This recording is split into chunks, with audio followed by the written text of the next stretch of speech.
Hello students, आज हम discuss करेंगे रीड से जुड़े ऐसे कुछ बिंदु जिससे कि एग्जाम हॉल में आपकी मदद हो सकती है। आप बहुत अच्छे से पेपर देने जा सकते हैं, साथ ही बहुत अच्छे से पेपर भी अटेंड कर सकते हैं। पहले हम जान लेते हैं कि जो एडमिट कार्ड आए हैं उसमें जो बताया जा रहा है कि भाई आप ऐसी ड्रेसिंग सेंस के साथ पहुंचे, साथ ही आपको ये सब कुछ लेकर के जाना है। बहुत से बच्चे कंफ्यूज हैं कि मैं क्या पहन के जाऊं, क्या मेरी ये ड्रेस चल जाएगी। जो भी डाउट है ना इससे रिलेटेड वो भी हम दूर करेंगे, और इसके साथ ही वो ट्रिक्स भी आपको मैं बताने वाली हूँ कि जो क्वेश्चन आपको नहीं आए आप उसे भी बहुत अच्छे से अटेंड कर पाए। तो दोनों बातों को हम यहाँ समझेंगे। पहले हम जान लेते हैं ड्रेसिंग सेंस के बारे में।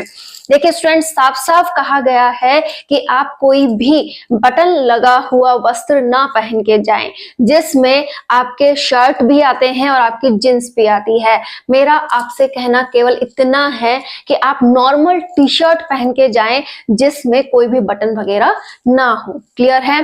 दूसरा, आपको जींस वगैरह कैरी नहीं करनी चाहिए क्योंकि उसमें भी बटन वगैरह लगे होते हैं। तो नॉर्मल आप पजामा वगैरह पहनकर जा सकते हैं। तो नॉर्मल टी शर्ट पजामे में अगर आप जाते हैं तो आपको बहुत सुविधा होगी। साथ ही आप जूते वगैरह पहनकर ना जाएं, आप घर की जो चप्पलें पहनते हैं उसी के हिसाब से चप्पल पहनकर जा सकते हैं।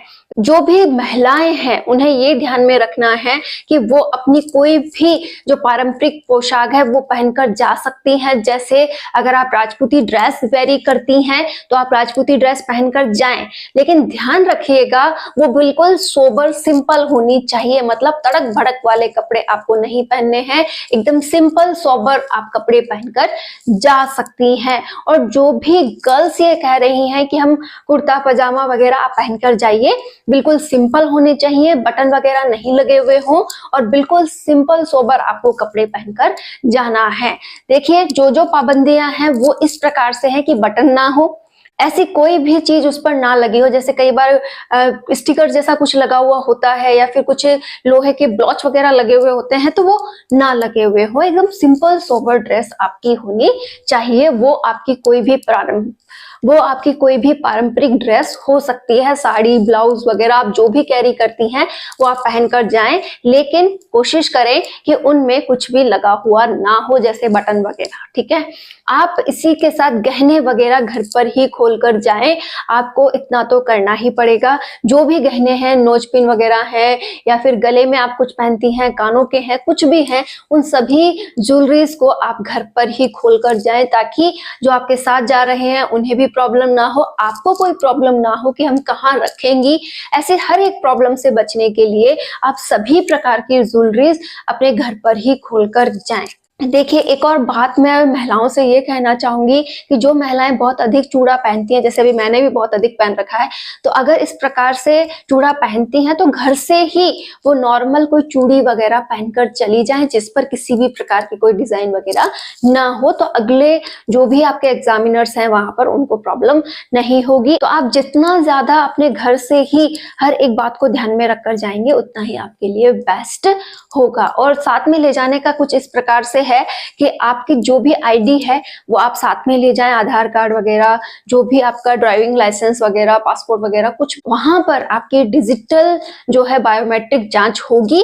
जो भी फोटोज वगैरह आपने खिंचवाई थी, जो भी आपने उस समय फॉर्म भरते वक्त लगाई थी, उससे आपको मैच करवाया जाएगा। तो आपको इन बातों से डरना नहीं है, आपको बस अपने सलीके से जाना है कि एक सिंपल सोबर सामान्य सी ड्रेस आपने पहन ली जिसमें किसी भी प्रकार की कोई तड़क भड़क नहीं है, कोई भी बटन वगैरह नहीं लगे हैं। आप एक सिंपल सोबर ड्रेस पहन लीजिएगा, किसी भी प्रकार का डिजिटल सामान नहीं लेना है, कोई ज्वेलरी कैरी नहीं करनी है। तो ये तो हो गया हम एग्जाम हॉल में किस प्रकार से जाने वाले हैं।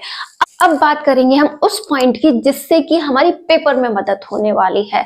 अब हम बात करने वाले हैं एक और मोस्ट एडवांस्ड पॉइंट की कि हाँ अब ऐसा है कि भाई कोर्स कंप्लीट हो गया है, पढ़ाई बहुत अच्छी चल रही है, मैं भी बहुत अच्छे से पढ़ रहा हूँ, लेकिन अगर मुझे वहां कोई क्वेश्चंस नहीं आते हैं, जैसे कि मैं मान लूं कि 150 क्वेश्चन का पेपर है और मैंने कहा था कि पूरे 150 के 150 अटेंड करना, एक भी क्वेश्चन नहीं छोड़ना है, चाहे आए चाहे ना आए।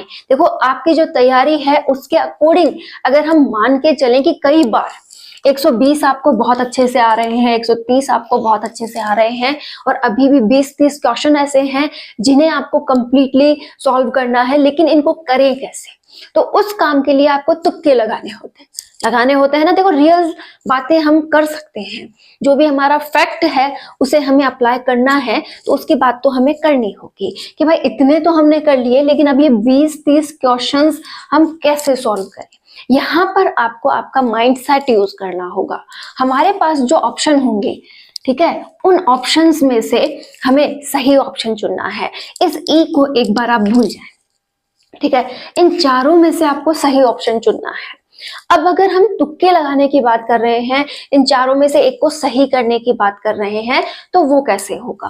पहले आपका जो भी क्वेश्चन है उसे आप ध्यान से पढ़ें, ठीक है। उस क्वेश्चन का जो भी इंपॉर्टेंट पॉइंट आ रहा है उसे अंडरलाइन कर लिया। अब आपको 4 ऑप्शंस देखने हैं, भाई ये ऑप्शन ये लिखा है, ये ऑप्शन ये लिखा है, और ये वाला ये है, और ये वाला ये है, ठीक है।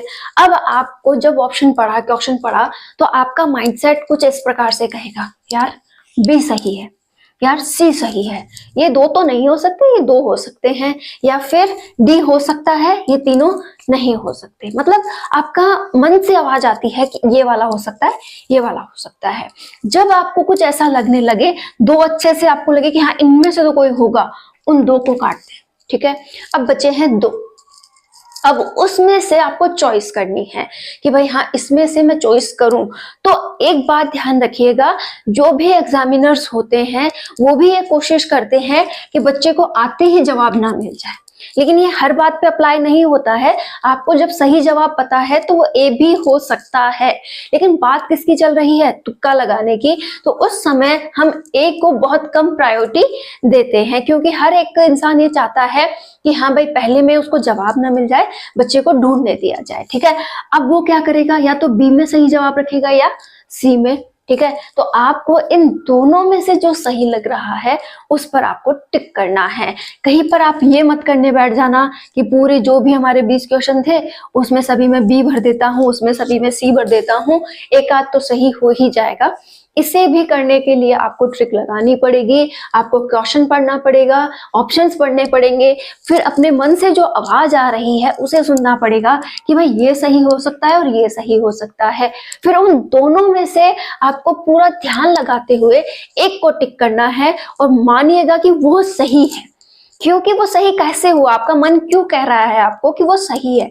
इसका रीजन ये होता है कि जब हम बचपन से पढ़ाई करते हैं तो वो शब्द, वो बातें हमने कहीं ना कहीं सुनी होती हैं, कहीं ना कहीं पढ़ी होती हैं, या उनसे रिलेटेड कुछ ऐसा पढ़ा होता है, ताकि उनसे रिलेटेड हमने कुछ ऐसा पढ़ा होता है, और वो उस समय हमें ये कह रहा होता है कि ये शब्द तेरा पढ़ा हुआ है।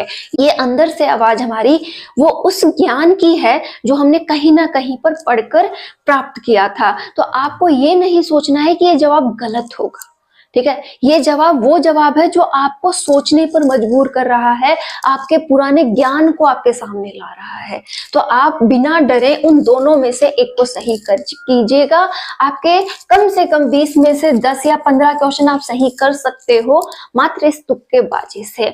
स्टूडेंट्स, कई बार ये होता है कि एक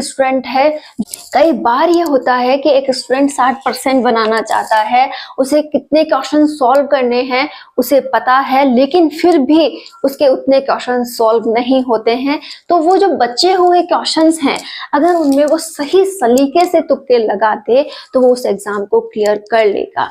तो आपको भी यही करना है, पहले अपने जितने भी क्वेश्चंस आपको सही से आ रहे हैं उन्हें अटेंड कीजिएगा। एक बात और आपको कहनी है कि कई बार ये होता है कि स्टूडेंट एक गलती करते हैं। आपने अगर पेपर पैटर्न देख लिया है तो बहुत अच्छा। जैसे आपके सामने ये पेपर आया, ठीक है, इसमें पहले ही साइकोलॉजी आ जाएगी। साइकोलॉजी एक ही बार लिखी हुई आती है तो उसे आप सॉल्व कर लेते हैं, 30 क्वेश्चन साइकोलॉजी के हो गए। अब जैसे ही साइकोलॉजी खत्म होती है आपकी भाषा स्टार्ट हो जाती है, ठीक है। अब भाषा में हर एक प्रकार की भाषा होगी, ठीक है, हिंदी, इंग्लिश, संस्कृत, उर्दू, जो भी पंजाबी वगैरह सबका यहाँ तक कंप्लीट किया जाएगा, ठीक है। इस पर लिखा होगा भाषा फर्स्ट, ठीक है। अब आपने आपकी भाषा फर्स्ट अगर हिंदी थी तो हिंदी सॉल्व कर ली, ठीक है। अब आपको क्या करना है, हिंदी के 30 क्वेश्चन सॉल्व हो गए तो आपको लैंग्वेज सेकंड चुननी थी कि भाई मैं अब भाषा सेकंड को, भाषा सेकंड को चुनने वाला हूं। अब भाषा सेकंड के लिए बच्चे जब भाषा सेकंड को सॉल्व करने की बात आती है तो बच्चे क्या करते हैं, भाषा सेकंड की तरफ जाते ही नहीं है। वो कहाँ चले जाते हैं, यहाँ पर। जैसे इंग्लिश इसके बाद स्टार्ट हो गया, वो इसी को सॉल्व करना स्टार्ट कर देते हैं, ठीक है। और इसमें से जितने आए, ठीक है, वो यहीं पर इसको सॉल्व करके और आगे बढ़ जाते हैं। आपको करना ये है, जब भाषा फर्स्ट लिखा हुआ है तो उसमें आपकी जो भी भाषा थी, हिंदी इंग्लिश जो भी, उसे आप यहाँ पर सॉल्व करें, फिर आगे बढ़े और उसके ऊपर लिखा हुआ होगा भाषा सेकंड, लैंग्वेज सेकंड, वो आपको सॉल्व करनी है। उसमें आपकी जो भी है, लगातार आपको उसमें सॉल्व नहीं करना है, ये गलती मत करना। दूसरा आपको यहाँ पर ये करना है, फिर उसके बाद आपका सब्जेक्ट स्टार्ट हो जाएगा, उसे भी आप बहुत अच्छे से सॉल्व कर सकते हो। स्टूडेंट्स, ये बहुत छोटी बात है, लेकिन यहाँ पर हमारा पेपर ये खराब कर सकती है। तो ड्रेसिंग सेंस समझ में आ गया, तुक्का कैसे लगाना है वो समझ में आ गया।